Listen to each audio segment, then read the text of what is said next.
Nagulitan ang masanting at ang daragang magayon. Ay, gagi pare. Top of the food chain pare.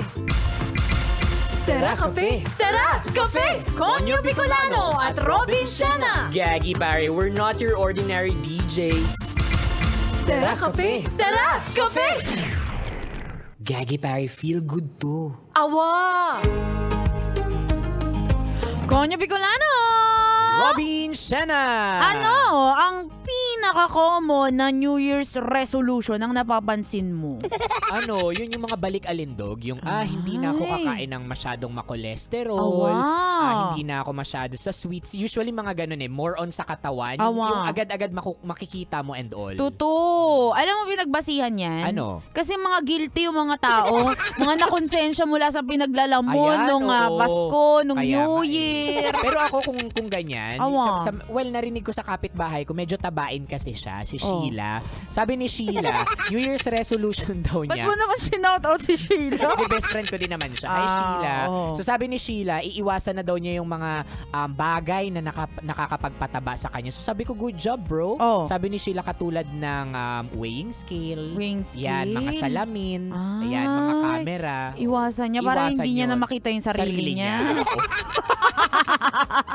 Diba? Ay, pero ang daming New Year's resolution ngayon no? Awa, totoo. Iba-iba. Oo, pero sana yung mga sineset nating mga New Year's resolution, mga kabisyo, sabi nila dapat daw smart. Smart goals. Yan, Number dapat 1, letter S. specific. Yan, letter M. Measurable. Letter A. Accessible. Letter R, realistic. Kailangan makatotohanan. And letter T. Tutu. Yung totoo, hindi ka marunong magsulat. Letter T, timely. Oo, kumbaga kailangan mo talaga. Yan. Yung iba kasi sunod lang sa uso balik-alindog daw. Hindi magpapaalindog din ako. Yeah. Tsaka Robin Siena, isa sa natutunan ko sa isa sa mga coaches sa gym. Oo nga, nakasalamuha ko. Huwag kang ma-overwhelm kapag sinabing New Year's resolution kasi hindi specific yan. Hindi kailangang 5, 6, 7. Dapat yung okay nga lang daw na isa for as long as kaya mong tuparin. Totoo. Tsaka mas maganda kasi kapag loyal ka lang. Ay, oo. Diba? Focus ka lang sa isa, hindi yung marami ka pang kung ano-anong inakatupag. Biglang liko. Bakit parang guilty na guilty ka? Hindi, tama. Yung mga biglang nagre-refocus, nagre-recalibrate, nag-change oil. Yan. Ayaw natin yan. Sabi ni Boy Pindot, konyo. Sige, sa presinto ka na magpaliwanag. Ay, nako, kaya ito na kabisyo, ibibigay namin sa iyo ang sunod na 2 uri ng New Year's resolution. Tara, kape! Tara, kape! Ayan, punta tayo sa number 1. Inot. Muna, ito ang plus point sa langit. Malinis na ang sala, kusina, ano pa ba, CR. Ay, teka, linisan ko rin yung kwarto ni nanay. Jessa, anak!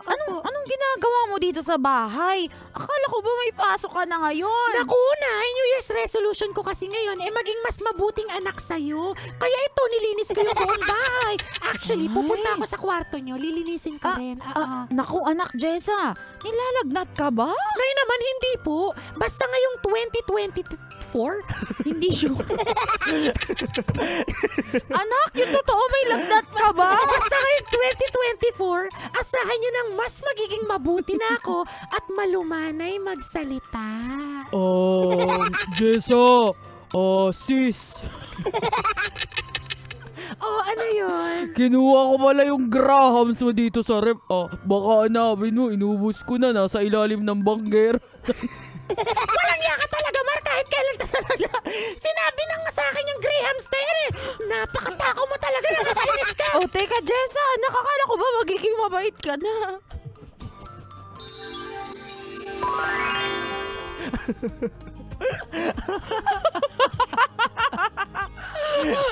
Ang hirap tumawa. Diyos Diyos ko, yung tahi ko sa bibig lumalaki. Oo nga. Uy, pero mga plus points sa langit. Usually yung mga ganito, yung mga anak, yan yung mahilig mag-cellphone. Awa, yan. Yung mga kapag tinatawag, wait lang ma.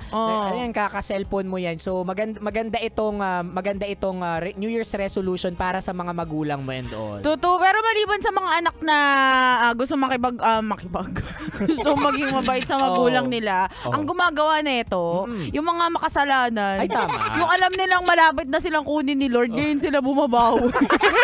Uy, pero kabisyo wag ka masyadong wag mo masyadong galingan. Awa. Mamaya niyan sa sobrang galing mo, sa sobrang buti mo, sunduin ka ng langit. Kaya nga, sabihin, ay mabait ka na masyado, kailangan ka dito sa langit, kunin ka na namin. Tama, sweeper ka dito. Ayan ako, anyway, that's number 1. Muna naman tayo sa last but not the least, number 2. Pandua. Pangadwa, ito ang Social Media Detox. Oy guys, nakita nyo ba yung bagong post ng Love Radio Manila page? Oo, nakakaliw talaga FB. Love Radio, no? Feel good lang. Sorry, I cannot relate. Sorry. Jessa, bakit naman? Tsaka, bakit sumusulpot ka na lang bigla-bigla?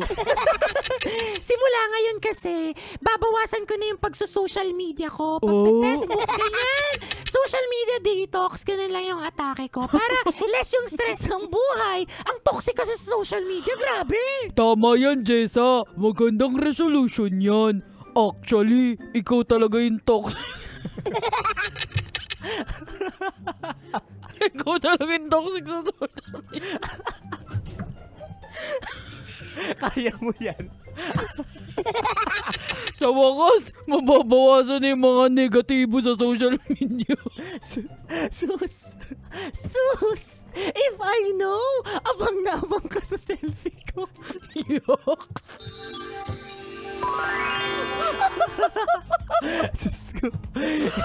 Sabi ko pa naman, hindi na ako masyadong tatawa this year.